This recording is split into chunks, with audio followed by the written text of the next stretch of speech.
Quando aparecer, me avisem, tá? Quando eu abrir a prova.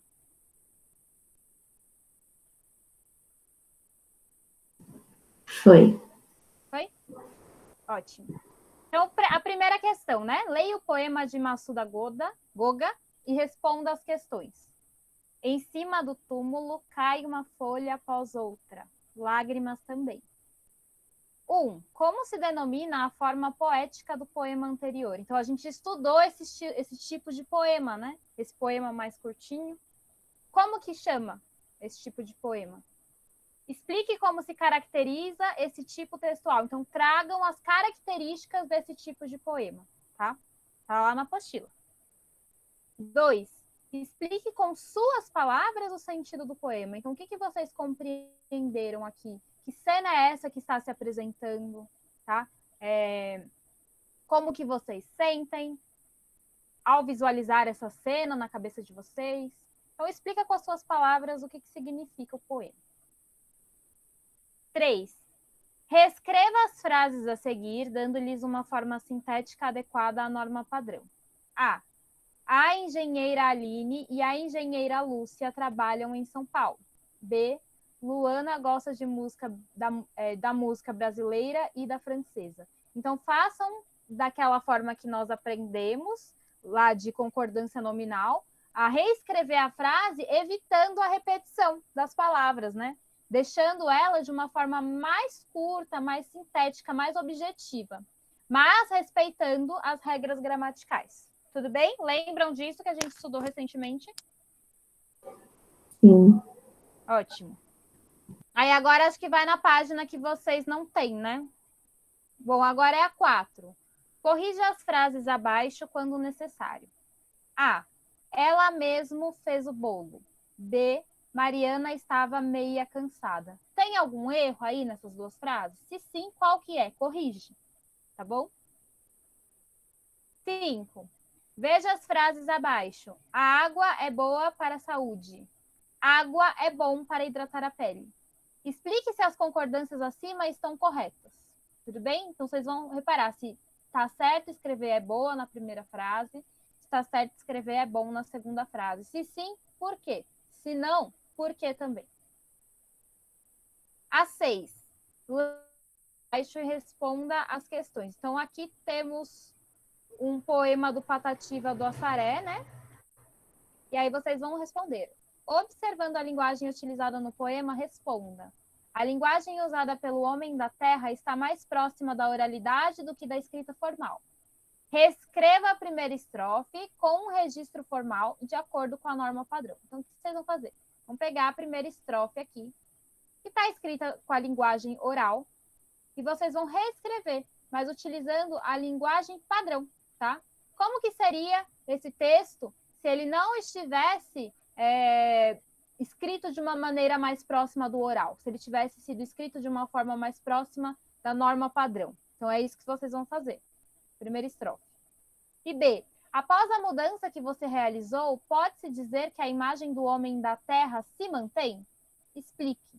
Então, vocês acham que, assim, se esse texto não fosse escrito com a linguagem oral, a ideia que a gente faz, o imaginário que a gente cria desse falante se mantém a mesma ou não? Se altera? A gente conversou sobre isso, inclusive, já. E aí vocês vão explicar o porquê. Essa parte agora vocês têm na prova? Sim, a gente tem a A e a B também. Tá. Leia o texto e responda as questões. Então, vocês vão ler aqui. 7. No texto, o autor nos apresenta uma série de argumentos ordenados logicamente a fim de convencer o leitor. Quais são esses argumentos e como eles nos são apresentados? Então, vejam quais são os argumentos que são trazidos aqui, né, em relação a viver em sociedade e como que eles são apresentados. 8. O terceiro parágrafo do texto inicia-se pela conjunção mas. Com que intenção o autor empregou essa conjunção? Quando que a gente utiliza essa conjunção mas? Para dar que sentido no texto? Sem alterar o sentido no texto, que outra conjunção ele poderia ter usado? Que outra conjunção, além de mas, a gente pode usar sem alterar o sentido? Tá? Interpretação de texto aí também. 9. Como deve ser a sociedade para que todas as pessoas possam satisfazer suas necessidades? De acordo com o texto, tá? Não é a opinião de vocês, é de acordo com o texto. De acordo com o texto, como que deve ser esse tipo de sociedade? Que todo mundo satisfaça suas necessidades. Tudo bem? Dúvidas? Não. Uma sugestão que eu posso dar para vocês. Vocês podem pedir para o professor Hélio enviar para vocês a prova. E aí vocês copiam a página que está faltando. Não precisa copiar o poema, tá? O poema vocês só coloquem aí número 6 e coloquem as respostas. É uma sugestão que pode ser dada. Ou quem tiver impressora, imprimir aí em casa, ou buscar na escola, né? Eu não sei o que fica melhor para vocês. Por isso que eu digo que é melhor vocês conversarem com ele para ver quais são as possibilidades. Tá bom? Ok. Então, vou interromper aqui o compartilhamento. Mais alguma dúvida, gente, sobre a prova? Não. Não? Tá bom. Então, agora a gente pode ir para a apostila. Ficou faltando, né, alguns exercícios para a gente terminar da aula passada. Então, pode abrir na página 164.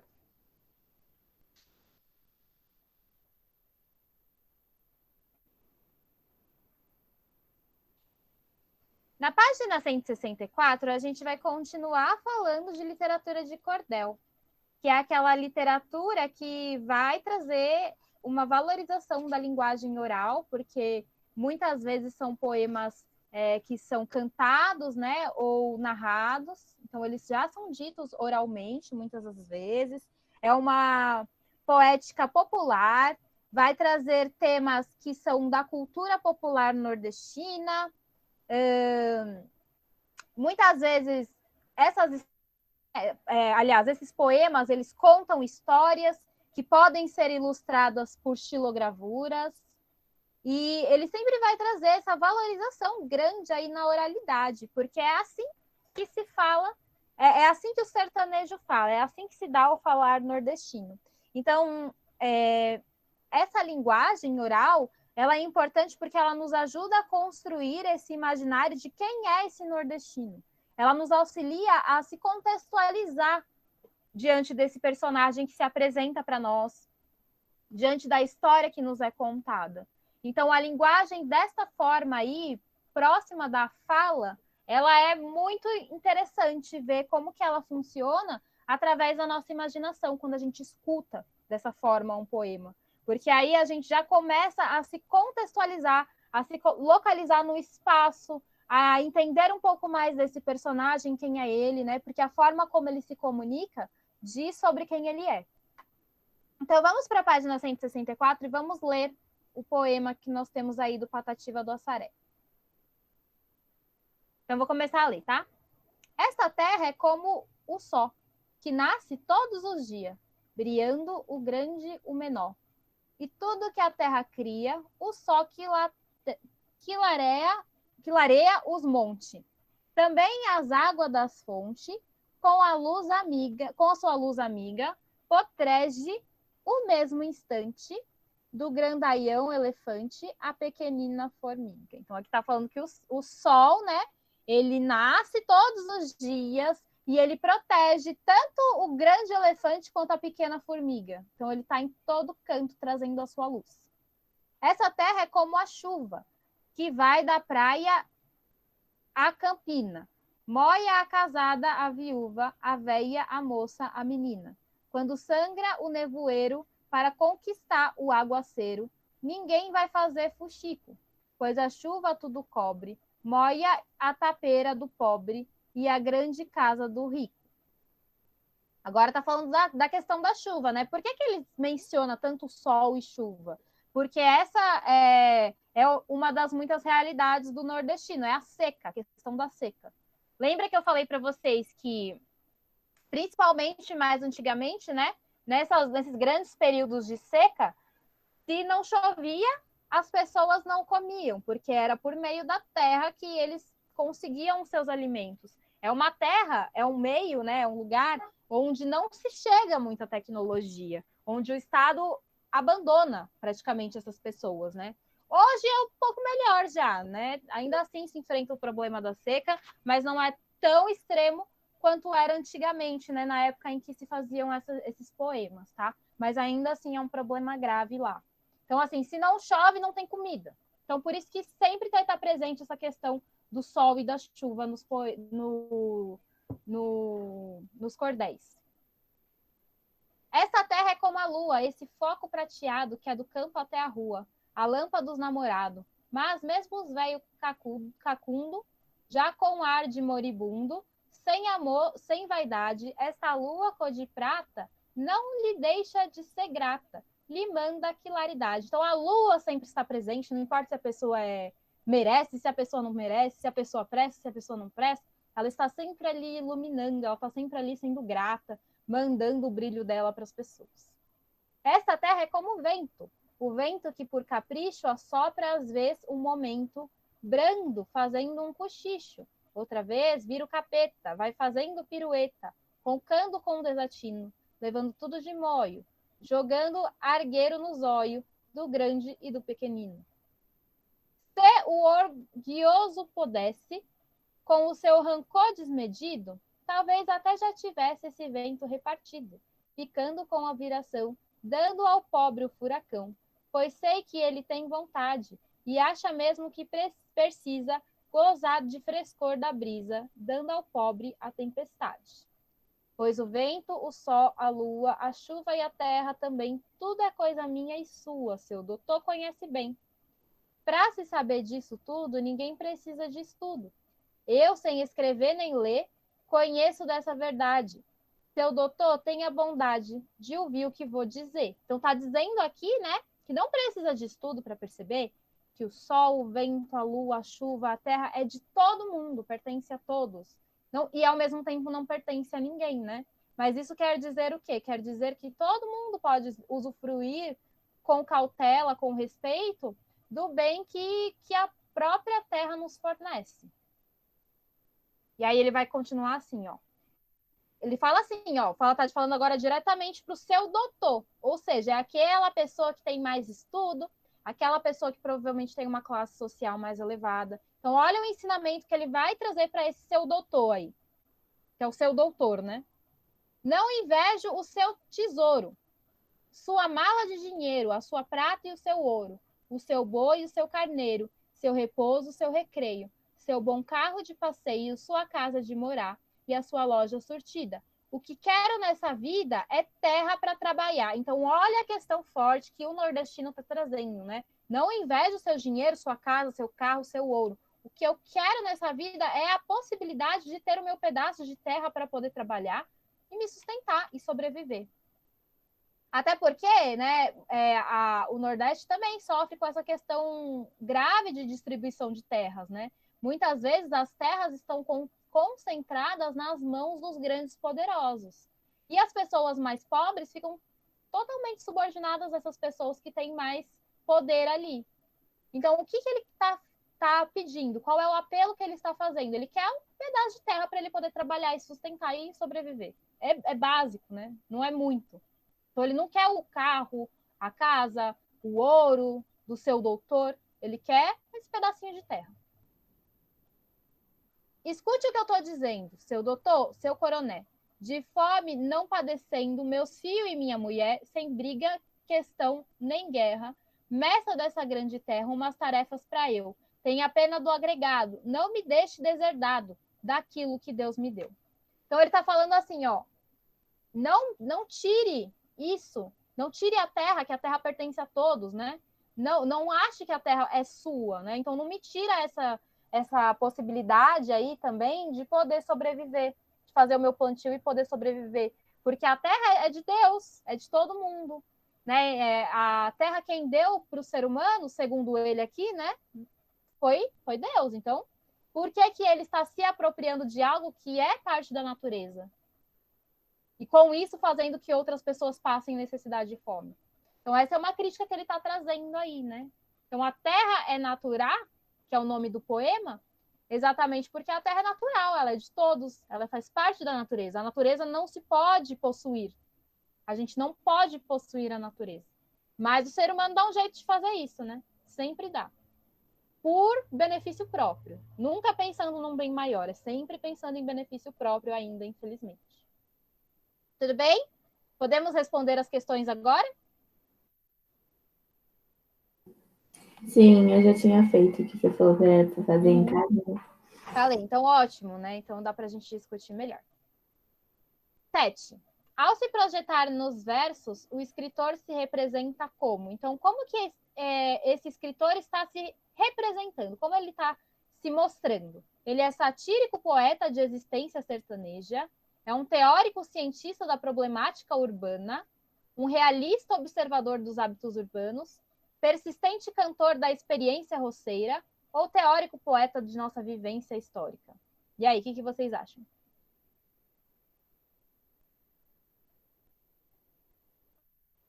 Como que é esse eu lírico, esse personagem aí que se apresenta? Eu acho que é a A. A A não é a A, porque aqui está trazendo essa ideia de ser satírico, né?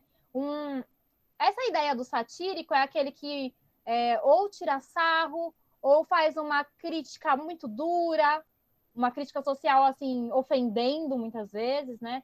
Então, aí, no caso, ele não está trazendo esse sentido mais de ofensa. Ele está falando com respeito, né? Ele está fazendo uma crítica, né? Ele está se impondo, mas ele está se impondo com argumentos que são bem respeitosos. Então, não se encaixa por conta dessa ideia aí, né, do satírico. E aí, qual outra vocês acham que pode ser?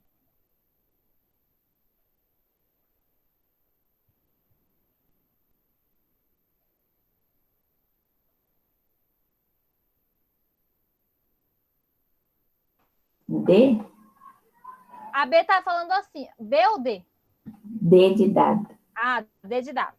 D tá certa. Persistente cantor da experiência roceira. Então, alguém que vive na roça, alguém que é um cantor. Por que é um cantor? Porque geralmente, né, essas pessoas que faziam literatura de cordel, elas ficavam com seu violão cantando esses versos aí.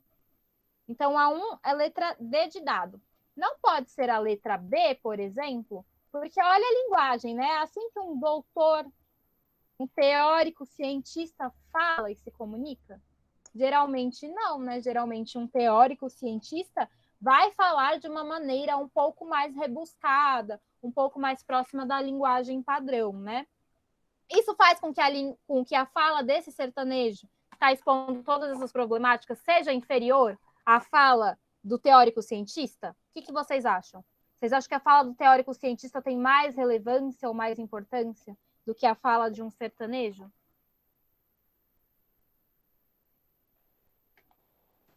Não. Não, reparem que aí, por mais que seja uma pessoa que diz que não sabe ler nem escrever, é uma pessoa que tem toda uma sabedoria de vida, todo um senso crítico, todo um cuidado com a terra. Então, a forma como a pessoa fala não diz sobre o valor que ela tem. Então, isso é importante a gente ter claro, né? Então, o valor da fala desse sertanejo não é menor do que o valor de um teórico cientista, que ia estar falando de uma maneira muito mais acadêmica, por exemplo. Os dois têm igual valor e qualidade. Tudo bem? Isso é muito importante vocês terem claro, tá? Ai, desculpa, eu coloquei 1, né? Mas é 7. 7D. Agora é 8. O texto em estudo. A. Denuncia o conflito pessoal do homem inculto. B. Consolida o conformado padecimento do sertanejo. C. Preserva sua postura de luta contra a ostentação dos lavradores. D. Divulga os valores básicos do discriminado lavrador. E. Enaltece a natureza resignada do deserdado caipira. E aí? O que vocês acham? Qual que vocês acham que se encaixa mais? Não sei.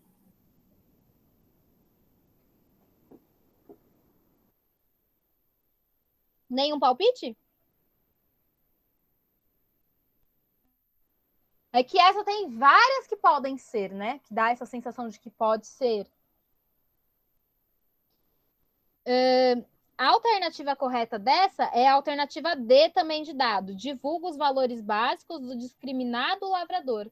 Por quê? Porque ele está mostrando, né, esse lavrador, esse homem da roça, esse sertanejo, ele está mostrando quais são os valores que ele carrega dentro de si. Então, reparem que o valor que ele carrega é muito pautado nessa ideia de perceber que a natureza é de todos, né? Então, a lua, ela tá ali iluminando tanto como que é que ele fala?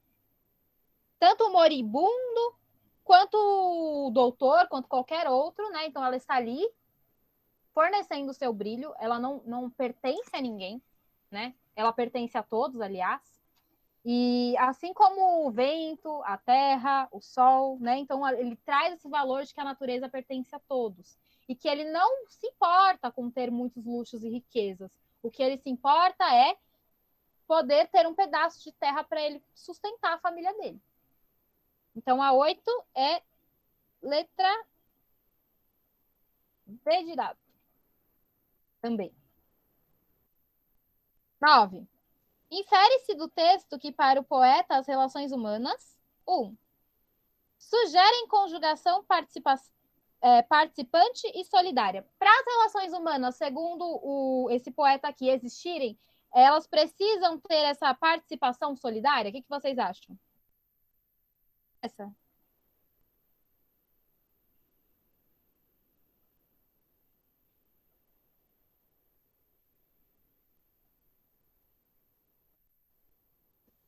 Eu acho que sim. Sim, essa está certa. Né? Então, ele traz essa ideia do né? Assim como a natureza compartilha sua força, seu brilho com todos. 2. Devem imitar a natureza copiando sua beleza e equilíbrio. E aí, o que vocês acham? Sim.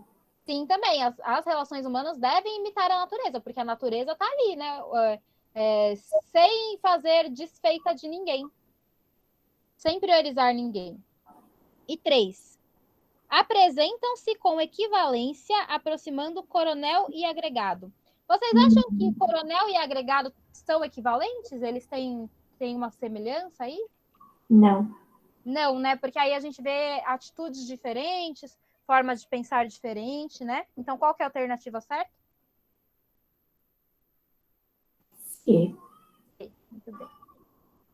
10. O texto identifica-se como A. Uma sequência de reflexões que tem em mira enaltecer o equilíbrio das relações sociais humanas. Vocês acham que aí esse texto ele está enaltecendo, ele está exaltando as relações humanas? Não. Não, ele faz mais isso com a natureza, né? Com as relações humanas, ele aponta os problemas que existem, né? Porque tá ruim, não dá para enaltecer o que tá ruim. B. Uma argumentação que objetiva convencer quanto à urgência da partilha da terra entre os brasileiros. E aí, o que vocês acham dessa? Não. Não, né? Também não. Ele comenta, traz essa problemática, mas não é o foco principal, né? Essa partilha de terras. Ele comenta ali, né, que é o que ele precisa, mas não é o foco principal do texto. C. Uma descrição que revela as condições precárias em que vive o homem do campo. E aí, essa daí? Sim. Essa sim, né? Ele está descrevendo aí realmente as condições precárias do homem do campo, mostrando todas as problemáticas que existem, né? Todos os sofrimentos que a própria natureza faz com que o ser humano passe também, né? Como, por exemplo, o sol forte, que traz muita seca, a ausência de chuva. Com letra C também. Próxima página. Na próxima página, a gente vai ler uma outra poesia de cordel, só que dessa vez não vai ser do Patativa do Assaré, vai ser do João Melquíades. Se chama Filho de Gato, é gatinho. Então, filho de gato é gatinho, né? Então, vamos ler.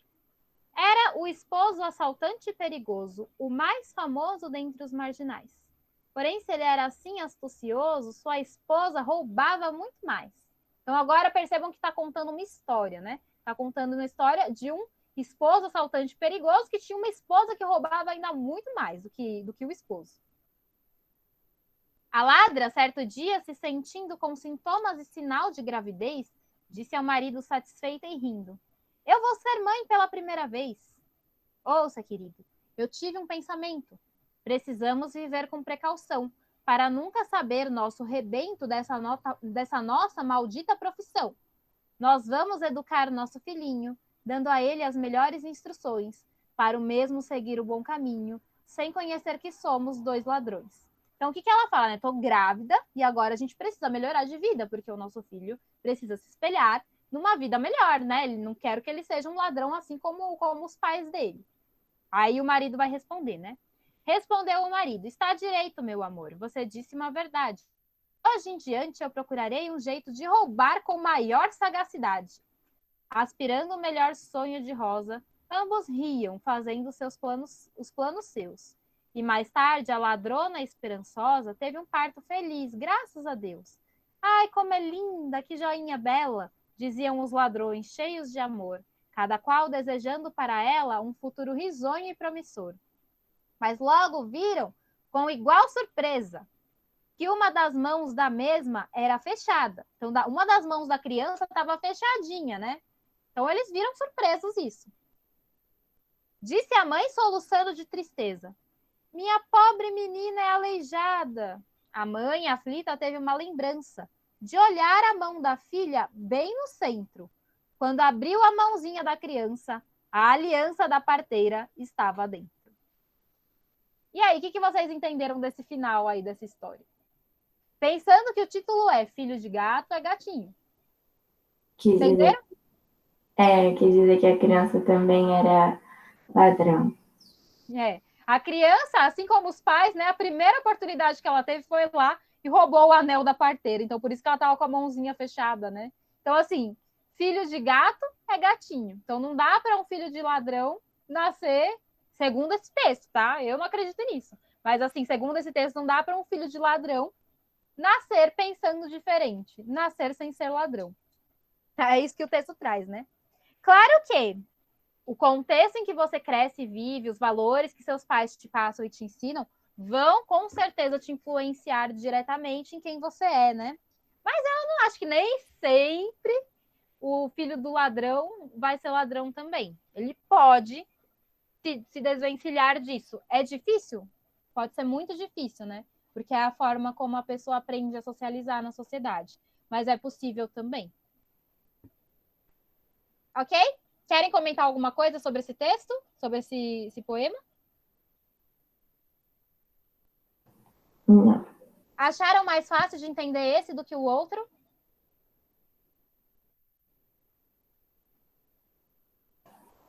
Sim. Sim, esse é um pouco mais fácil porque é uma linguagem mais próxima daquela que a gente está acostumada, né? Porque, por exemplo, a linguagem do Patativa do Assaré, ela é bem próxima mesmo à oralidade do sertanejo, que a gente não tem muito contato, né? Se a gente morasse na roça, lá no Nordeste, com certeza a gente acharia o texto do Patativa do Assaré mais fácil de compreender, porque a gente já estaria acostumado a esse tipo de fala, né? Então, vamos lá. 11. A literatura de cordel remonta a uma longa tradição popular. Originada na Europa durante a Idade Média, chegou ao Brasil com os colonizadores portugueses e, a partir do século XIX, tornou-se uma das maiores expressões de cultura nordestina, tendo em Patativa do Assaré um de seus grandes representantes. Quanto aos procedimentos estéticos e formais utilizados no texto anterior, é possível identificar uma temática fantástica com elementos da cultura regional nordestina. E aí, vocês acham que é uma temática fantástica? Quando fala assim nesse sentido, né, de uma literatura fantástica, um texto fantástico, é um texto que vai trazer elementos do sobrenatural, como, por exemplo, lendas, animais que não existem, né, na realidade, mas que sim na nossa imaginação, como dragões, por exemplo, né? Mula sem cabeça, que faz parte do nosso folclore. E aí, essa é uma temática fantástica? Não. Não. B. Trama moralizante sobre os malefícios da criminalidade. Traz uma moral esse texto? Sim. Você acha que traz fica pregando um ensinamento? Assim, ó, não se deve fazer isso. Não. Não, ele não traz esse sentido de ficar educando, né? De falando o que é certo e o que é errado, né? Geralmente, as fábulas fazem muito isso, né? Mas esse daí não, porque no final a gente dá até uma risada, né? De ver a reação da criança. Então, não está moralizando ali de querer ensinar para a gente o que é certo e o que é errado. Então, por isso que não é essa. C. Narrativa em versos com utilização de métrica e rimas. E aí? Acho que não. Ó, vamos olhar por partes. É uma narrativa em verso? Sim. Então, é uma história que é contada por meio de um poema. Tem utilização de rimas? Ó, vamos ler. Era o esposo saltante perigoso, o mais famoso entre os marginais. Porém, se ele era assim astucioso, sua esposa roubava muito mais. Tem rimas? Tem. E tem métrica também, né? Dá pra gente fazer aqui a contagem das métricas para vocês verem a divisão silábica. Então, por mais que pareça um texto um pouco mais descontraído, um pouco mais longe daquela precisão, né, daquela formalidade que existe nas literaturas mais antigas, é sim uma narrativa em verso que tem métrica e tem rima. Então, tem toda uma preocupação estrutural aí nesse texto também. Então, a 11, a certa é a C. Tudo bem? Nicolas, tá aí? Tô. Achei que você tinha tirado um cochilinho. Não, cochilei não. E você, Rafa, tá aí? Sim. Tá bom. Quero ouvir vocês falando também, hein? Vamos lá, 12. O título do poema Filhos de Gato é Gatinho encontra correspondências com o fato de o enredo. Então, como que a gente consegue fazer a correspondência do título com aquilo que está sendo contado? O que eles têm? Qual que é a relação entre eles? A. Utilizar a astúcia e a esperteza do felino como metáfora para o comportamento dos pais da criança? É por causa disso que tem uma relação entre o título e o enredo e a história?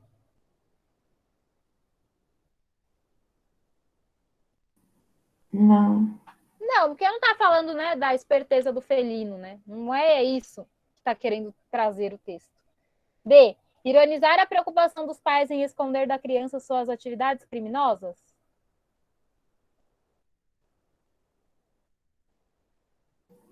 Não. Também não. C. Dramatizar a tristeza e a aflição dos pais ao perceberem a deficiência física da filha recém-nascida? Também não. Não tem nada de tristeza esse texto, né? E D. Associar na estrofe final o comportamento da criança aos atos ilícitos praticados pelos pais. Essa sim, né? Então, só nessas duas páginas, as respostas foram só D e C. D e C. 13. Leia os trechos do poema a seguir. Então, temos agora um outro poema do Patativa, né? Então, vamos lá. Todo roxo de saudade, tô aqui nessa cidade, meu prezado amigo Eloy, sofrendo calor e frio nessa cidade do Rio, pertinho de Niterói. Já fui a Copacabana, fui ao Campo de Santana, Leblon, Mesquita e Bangu. Senti um desgosto forte por saber que o nosso norte é uma colônia do sul. O Rio é bastante lindo, eu devia aqui ter vindo, no tempo de cabra moço. Porém, fui um desastrado. Já cheguei velho e cansado, e com a canga no pescoço. Então, aqui nós temos, né, um nordestino que foi passar um tempo no Rio de Janeiro. Talvez para trabalhar, né? Não dá para saber exatamente o que ele foi fazer lá, né? Mas repara que ele disse que ele já foi já velho, né? Ele não deveria ter ido quando era jovem. E aí ele só foi lá quando ele já chegou velho e cansado, né? Então não deu para aproveitar tanto quanto ele aproveitaria se fosse. Com base no poema e nos acontecimentos sobre migração no Brasil, assinale a alternativa correta. A afirmação no poema de que o Rio é bastante lindo mostra a sensibilidade do imigrante nortista, que identifica a semelhança das paisagens naturais entre o local de origem e o de chegada, resultado da homogeneidade climática brasileira. E aí, o que vocês acham dessa? Não. Não tem nada de homogeneidade climática brasileira, né? O clima do Brasil é muito, muito diverso, tanto que ele fala assim, ó, sofrendo calor e frio, né? As duas coisas que ele sofre, calor e frio. B. Em seu nome, Patativa indica que o sofrimento do migrante nordestino no Centro-Sul se refere à sua preferência pelo clima semiárido em comparação ao clima litorâneo úmido, motivação primordial ao retorno à sua terra natal. Ele está dizendo que ele prefere o clima seco ao clima úmido do Rio de Janeiro? Não. Não, né? Ele diz ao contrário, ele fala muito bem do Rio, né, na verdade. C. O fenômeno do enriquecimento fácil e rápido, comum à realidade de jovens migrantes nortistas na região sudeste, foi registrado pelo poeta que explicita sua infelicidade pelo fato de ter chegado velho, cansado e com canga no pescoço. Fatores determinantes de sua miséria. Vocês acham que os jovens que são migrantes, né, que vêm do Nordeste, do Centro-Oeste, para o Sudeste e Sul, eles são sempre... tem sempre um sucesso, tem sempre um enriquecimento fácil e rápido? Isso acontece? Sempre não. Mas vocês acham que é um enriquecimento fácil e vem rápido também? Não sei. Eu tinha colocado essa alternativa, mas agora eu tô na... Mas não é essa não, exatamente por conta dessa questão, né? Geralmente os imigrantes não conseguem, né? Os migrantes não conseguem melhorar tanto de vida assim como eles esperavam. Muitas vezes eles vão trabalhar em condições precárias, né? Muitas vezes eles se tornam domésticas, empregadas domésticas, ou vão trabalhar em fábricas que pagam muito mal, né? Que não oferecem condições de trabalho muito boas. Então, assim, geralmente as condições de trabalho aqui também não são das melhores, né? Pode ser que sejam tanto melhor do que eles passam lá em tempos de seca, mas ainda assim, para enriquecer, nem quem já está aqui é rico, né? São poucos. Imagina quem vem de fora, né? Então, essa tá errada, tá? Por conta dessa questão. D. O poeta denuncia o processo de colonização interregional da região norte pelo Sul Maravilha, ocorrido logo após o movimento de independência do Brasil, principal responsável pelo enriquecimento da região? Não. Não, ele não está falando sobre isso, né? Então, só pode ser a última, né? Letra E. O poeta expressa, ao mesmo tempo, a saudade que o migrante sente dos amigos e do lugar de origem e a ambiguidade de seus sentimentos, um misto de frustração e encantamento em relação à metrópole carioca. Então, ele demonstra essa saudade aí que ele tem da terra dele, mas, ao mesmo tempo, ele também se sente encantado ao ver como que é o Rio. Ele vê o Rio de uma forma muito maravilhado, assim, acha muito bonito. E, ao mesmo tempo, isso traz um sentimento de frustração, né? Pensando que ele está chegando num lugar tão bonito agora que ele já está velho, já está cansado, não pode aproveitar da melhor forma possível, né? Então, é uma mistura de sentimentos que vão surgindo nele. Então, 13 ficou letra E. Tudo bem? Pode virar a página. Agora vamos para a gramática. Vou abrir aqui um slide, tá, para vocês. Nós vamos aprender agora sobre colocação pronominal. Vocês já pararam para pensar as regras de colocação pronominal? Quando é que eu coloco? Como que é que eu falo, né? Eu falo, eu te amo, eu amo-te. Já viram também quando o ex-presidente Temer falava, né? Por exemplo, quando ele falava assim, dir-te-ei palavras doces. Vocês lembram? Que nos discursos dele ele usava de uma linguagem muito diferente, como dir-te-ei. Já ouviram alguma vez isso? Não. Não? Mas se vocês forem ver, assim, os pronunciamentos que ele fazia, ele se comunicava, assim, de uma forma muito arcaica, né? De uma maneira que ninguém utiliza mais na fala, né? Por quê? Porque ele fazia muito uso da mesóclise, que é um tipo de colocação pronominal. Então, isso que a gente vai ver hoje, né? Então, o que é a colocação pronominal? Já está aparecendo aí o slide para vocês? Sim. Tá, então a colocação pronominal é onde a gente coloca o pronome nas nossas frases. Se ele fica na frente do verbo, se ele fica no meio do verbo ou se ele fica depois do verbo. E aí, esse uso, ele possui regras. A gente agora vai aprender quais são as regras de onde eu coloco esse pronome, tá? Então, vamos lá, colocação pronominal. A colocação pronominal indica a posição dos pronomes átonos. Então, quais são esses pronomes, né? São esses aqui, ó. Opa, estou escrevendo aqui sem querer. Me, nos, te, você, o ou os, a ou as, lhe ou lhes. Então, esses pronomes aqui, os pronomes átonos, né? Os pronomes oblíquos átonos, onde é que eles vão se encaixar na frase? Antes do verbo, depois do verbo ou no meio do verbo? Tá? Ó, em relação ao verbo, do que resulta a próclise, a mesóclise. Quando os pronomes ficam antes do verbo, eles são chamados de próclise. Reparem, ó, pró, pré, né? Uma coisa que vem antes, tá? Então, antes do verbo é próclise. Meio do verbo, mesóclise. Vejam que meso, né? Lembra meio. Traz essa ideia aí do meio. E ênclise é quando fica depois do verbo. Antes de entender como cada um dos casos deve ser usado, a primeira regra é: a colocação pronominal é feita com base em prioridades.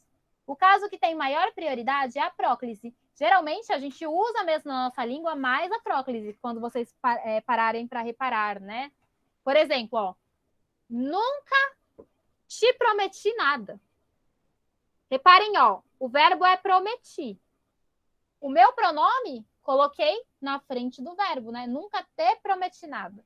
Geralmente, é assim que a gente vai usar mais, né? É um uso mais frequente ao da próclise.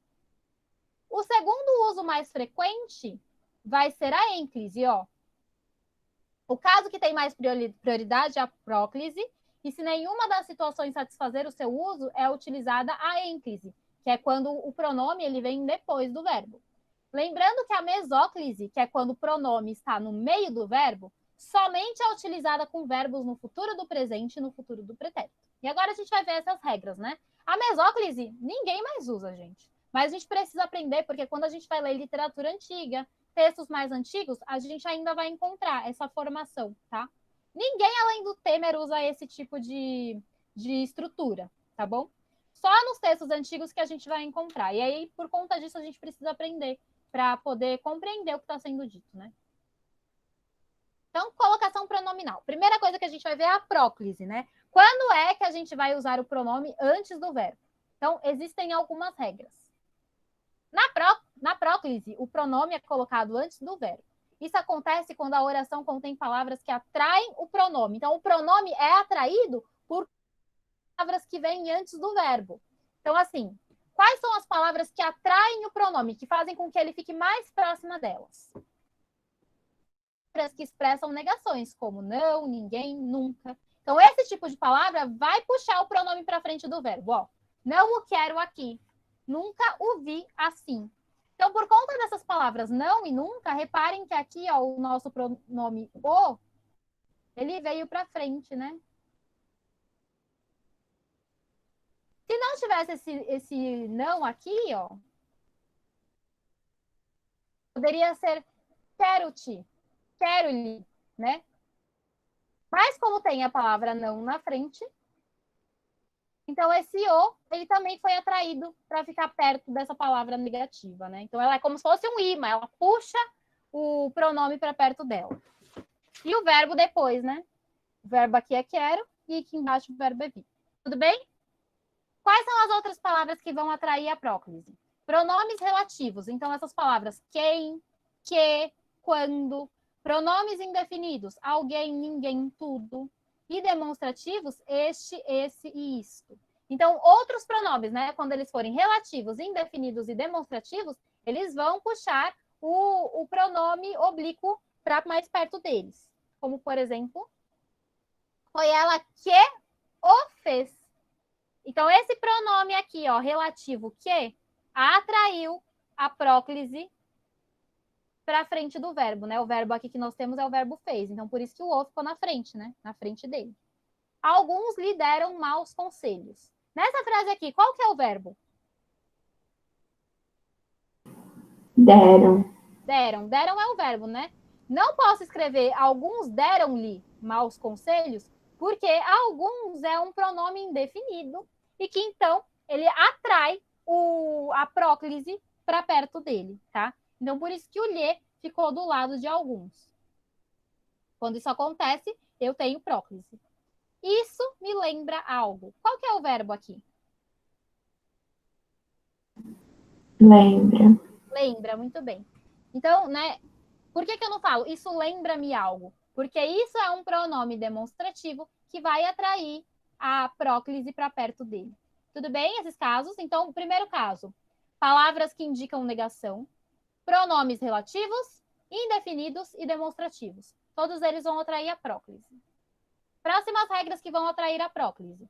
Quando eu tiver advérbios ou locuções adverbiais. Então, sempre que eu tiver palavras que são classificadas como advérbio, eu vou ter também a próclise. Então, ontem me disseram que havia greve hoje. Qual que é o verbo que eu tenho aqui?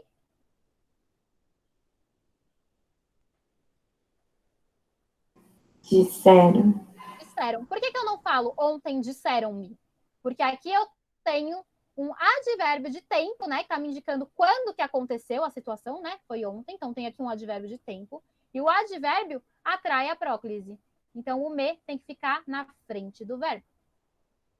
Na de baixo, às vezes, nos deixa falando sozinhos. Qual que é o verbo que eu tenho aqui?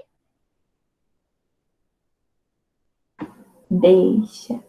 Deixa, muito bem, né? Então, por que eu não posso falar, às vezes, deixa-nos falando sozinhos? Porque aqui eu tenho uma locução adverbial que está atraindo a minha próclise para frente, né? Aliás, tá atraindo o meu pronome para frente do verbo.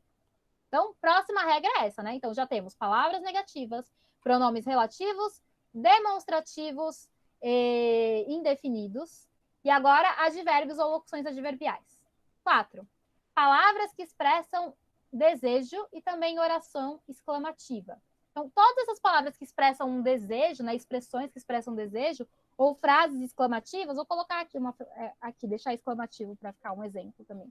Elas também vão atrair a próclise, né, o pronome para frente do verbo. Oxalá me des a boa notícia. Reparem que aí eu estou indicando um desejo, né, trazendo um desejo que chegue boas notícias. Então, por causa disso que o me ficou na frente desse verbo aqui, des, né? Então, o me ficou na frente. E aqui embaixo, Deus nos dê força. Então, essa também está indicando um desejo. E também, além disso, nós temos um ponto de exclamação. Uma frase exclamativa também sempre vai ser com a próclise. Tudo bem? Então, vejam que a próclise tem muitas regras, né? Mas as outras não tem muitas. Então, isso nos salva. Então, aqui é mais complicado, assim, da gente lembrar é a próclise, porque tem muita regra. Mas as outras são tranquilas. Próximo. Conjunções subordinativas. Vocês lembram de orações subordinadas adverbiais? Lembram dessas? Vocês aprenderam no 8º ano? Orações subordinadas adverbiais? Não lembro, porque isso não consegui entender até hoje. Mas não é tão difícil assim, é porque isso daí a gente precisa praticar muito, né? Mas conjunção subordinada, né? É aquela que acompanha a oração subordinada, tá? Então, aquelas conjunções que vão ligar uma frase com outra frase, elas geralmente são chamadas de conjunção, tudo bem? Então, essas conjunções que ligam uma expressão com outra, elas também vão atrair a próclise. Então, nós temos diversos tipos de conjunções, né? Tem embora, conforme, mesmo que, à medida que, pois, porque. Uma lista gigantesca de tipos de conjunções que nós temos, né? Essas palavras, elas também vão atrair a próclise, tá? Então, ó, embora se sentisse melhor, saiu. Conforme lhe disse, hoje vou sair mais cedo. Qual que é o verbo da primeira frase?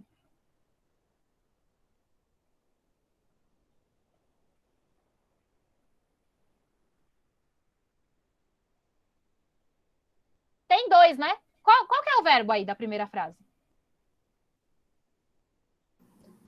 Sentisse e saiu. Isso, sentisse e saiu, né? Mas o que nos interessa é o sentisse, porque é ele que está acompanhando, né, o pronome aí. Reparem que eu não posso falar, embora sentisse ser.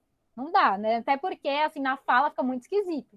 Mas eu vou colocar o pronome na frente do verbo, porque eu tenho aqui uma conjunção subordinativa, que é o embora, né? Tudo bem? que indica uma concessão. Então, essa daí seria uma oração subordinada, adverbial concessiva, por exemplo, né? Aqui na de baixo. Conforme lhe disse, hoje vou sair mais cedo. Qual que é o verbo?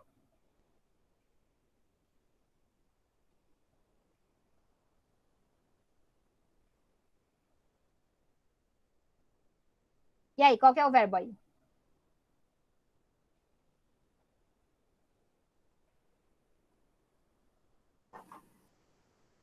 Disse? Disse. Tem dois. Tem disse e tem o sair, né? O que nos interessa agora é o verbo disse, porque é ele que acompanha o pronome lhe, né? Então, eu não posso falar conforme disse-lhe. Não posso usar a expressão dessa forma. Por quê? Porque eu tenho aqui uma conjunção subordinada, tá? Então, ela vai atrair o pronome lá na frente. 7. Palavras interrogativas no início das orações. Então, quando eu tiver palavra interrogativa que começa a frase, como, por exemplo, quando te deram a notícia? E quem te presenteou?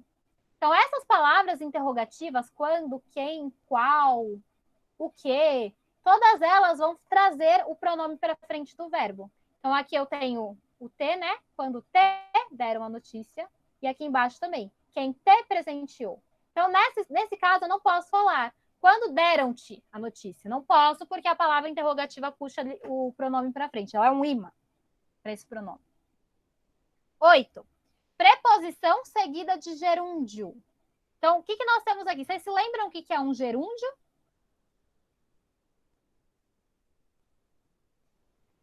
Gerúndios são os verbos que terminam em NDO, por exemplo, cantando, falando, amando, escrevendo, dizendo. Tudo bem? Então, esses verbos aí que têm essa terminação NDO, né? Quando eu tiver, então, uma preposição e seguida de um gerúndio, eu sempre vou ter esse formato assim, ó. Em se tratando. Em aqui é preposição, tá? Então, quando tem uma preposição, seguida de gerúndio, gerúndio aqui, ó, tratando. O pronome, ele vai ficar perto da preposição, tá? Então, não vou falar em tratando-se. Não. Ele fica no meio deles. Em se tratando. De qualidade, o Brasil Escola é o site mais indicado em pesquisa escolar. Tudo bem? Essas outras regras, né? Reparem que são muitas, né? Então, assim, o que a gente tem que fazer? Estudar pra caramba para lembrar dessas regras. Ou, quando tiver dúvida, olhar na tabela e conferir. Tudo bem? Essa aqui, ó, a que a gente acabou de ver, a próclise, é a mais complicada mesmo, porque é a única que tem várias regras. Mas as outras, vocês vão ver que são mais tranquilas. Tem uma regra só, né? Uma ou duas regras só. E aí a gente vai por eliminação, né? Bom, se não é a regra da mesóclise, não é a regra da ênclise, então só pode ser próclise. Tudo bem? Então vamos lá. Agora, mesóclise. Mesóclise a gente nunca usa, mas a gente precisa aprender porque vocês podem ver em livros antigos. Então, o que nós temos aí, né? Na mesóclise, o pronome é colocado no meio do verbo. Isso acontece com verbos no futuro do presente ou do futuro do pretérito. A não ser que hajam palavras que atraiam a próclise. Então, se eu não tiver nenhum desses casos acima aí, dos casos de próclise, né? Então, o que eu vou fazer?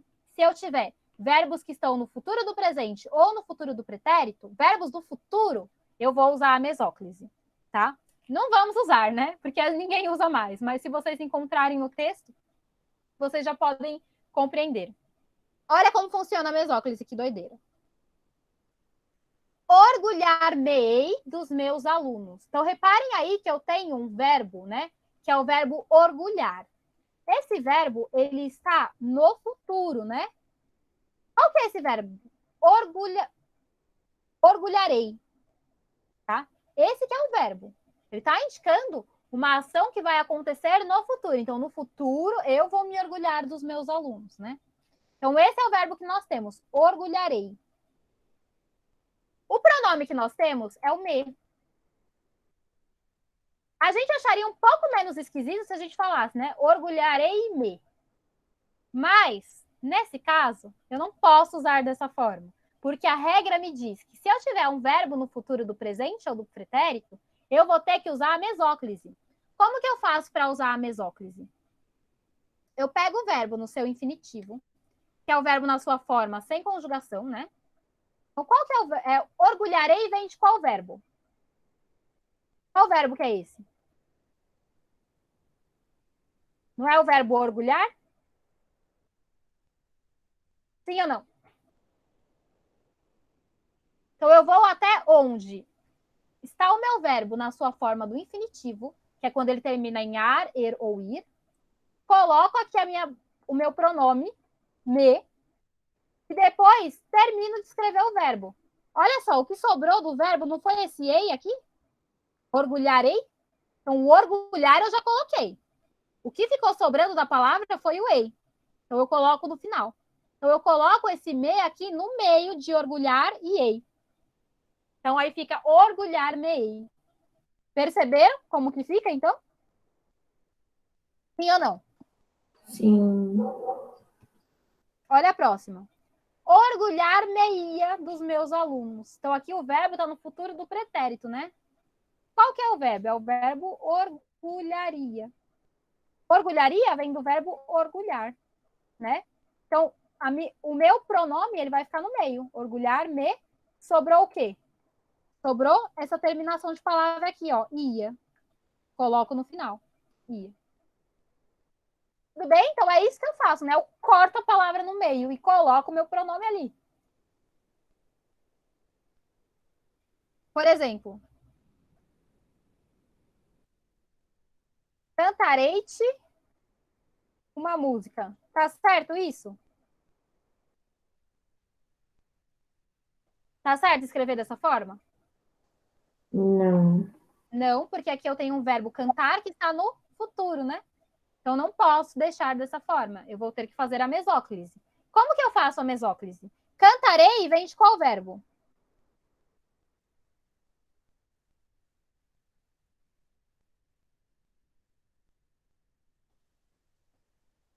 Hein? Essa conjugação de cantarei vem de qual verbo?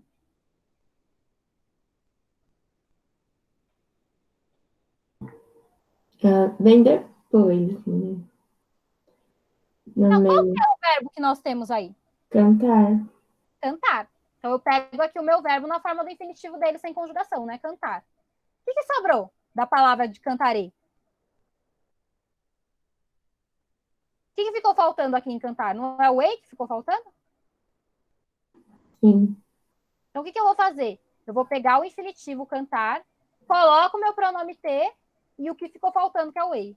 Cantar-te-ei uma música. Tudo bem? Deu para entender como que faz a mesóclise? Sim. Sim? Então, essa é a única regra da mesóclise. Se a palavra estiver no futuro, então, vou usar a mesóclise, tá?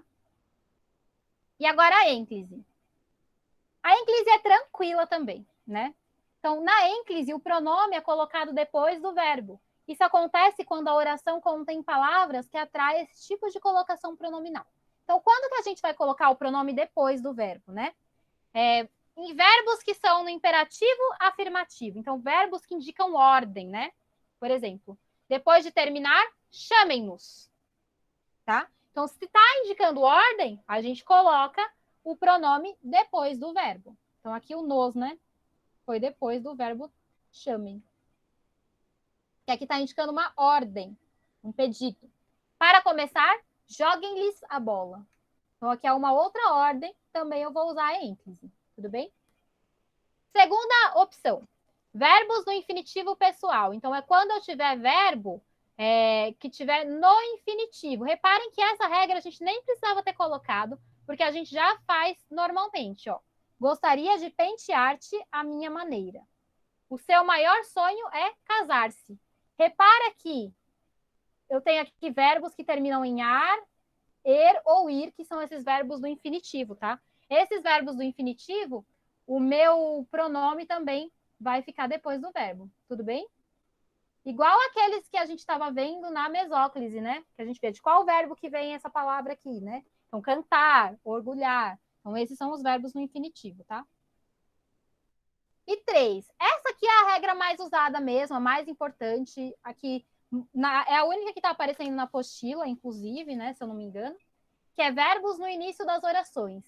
fiz-lhe a pessoa mais feliz do mundo. Ou surpreendi-me com o café da manhã. Nunca se começa as frases, pensando gramaticalmente correta, com o pronome na frente. Então, eu nunca posso começar com me surpreendi. Apesar da gente fazer muito isso na fala, né? Na escrita, começar as frases com o pronome tá errado, com esse pronome átono, tá? Então, por exemplo, a frase te amo. Gramaticalmente está correta? Te amo?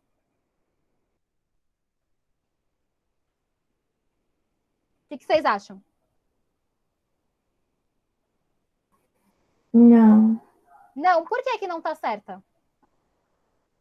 porque o T não pode ser no começo. Isso, não posso começar as frases com os pronomes, tá? Com esses tipos de pronomes. O correto ficaria amo-te. Só que ninguém fala assim, né? Na língua a gente adapta, né? A gente vai se adaptando e falando da forma como a gente acha melhor para nós, tá? Então, até aqui, ó, a gente está muito acostumado a colocar o pronome na frente do verbo. Mas a gente tem que parar para pensar. Se for início de frase, não pode. E também quando tem uma pausa, né? Quando é depois de uma vírgula, também não posso. Como nesses casos aqui, ó. Tá vendo os exemplos de verbo no imperativo? Por conta da vírgula que eu tenho aqui antes do verbo, tá vendo? Depois de terminar, vírgula, chamem-nos. Por conta dessa vírgula, eu já não poderia colocar o meu pronome na frente do verbo. Porque a vírgula, ela manda o pronome para trás. Tudo bem? Se tiver uma pausa, que é a função da vírgula, ou um início de uma frase, eu tenho que colocar o meu pronome para trás, tá? Vai ter que ser a ênclise. Aqui também, ó, para começar, vírgula, joguem-lhes a bola. Então, não posso colocar lhes joguem a bola também por conta dela aqui, tá? Quando tiver vírgula, eu vou ter que usar ênclise sempre. Tudo bem? Ficou claras as regras da ênclise? Sim. Sim? Então, vamos fazer o seguinte. Eu vou falar para vocês fazerem para casa, página 166 e 167. Porque aí é uma forma de vocês praticarem isso que a gente acabou de ver. Leiam o que está escrito aqui na apostila, porque está resumindo também o que é para fazer, tá? Está resumindo esse conteúdo. E aí é uma forma de vocês estudarem. Aproveitem para fazer agora, tá bom? Então, façam 166 e 167. E aí, na próxima aula, a gente corrige, tá bom? Ok? Ok. Alguma dúvida? Acho que não. Não? Então, tá bom. Então, falem com o professor Hélio para ver qual que é a melhor forma de vocês pegarem essas questões aí da prova que ficaram faltando, tá? Tá bom. Então, um abraço. Tchau. Tchau.